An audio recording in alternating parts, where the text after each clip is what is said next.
વાત કરીશું જસદણની, જ્યારે આટકોટમાં જ્યારે ચીતલિયા રોડ પર થયેલા જ્યારે ખાતમુહૂર્તના કાર્યક્રમમાં રાજ્યમંત્રી કુંવરજી બાવળિયાએ સરપંચ અને તલાટી કમ મંત્રી સહિતના અધિકારીઓને જાહેરમાં કડી ચેતવણી આપી।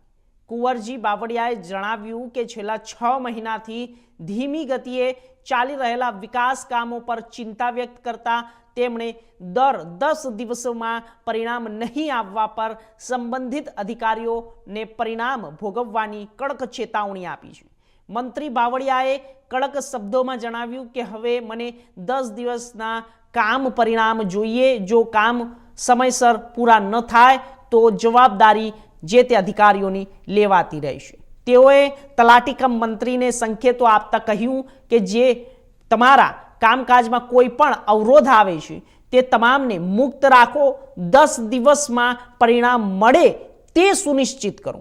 આ વિસ્તારમાં ઘણા કામો ધીમી ગતિથી આગળ વધતા હોવાથી મંત્રી બાવળિયાએ સંબંધિત અધિકારીઓ કાર્યક્ષમતા ઉપર સવાલ ઉઠાવ્યા છે।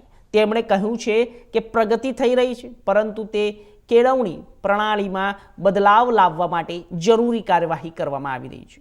જો કે મંત્રી કુંવરજી બાવળિયાએ જણાવ્યું કે આ મુદ્દા પર તે ચૂંટણી પહેલા પૂરું થવું જોઈએ।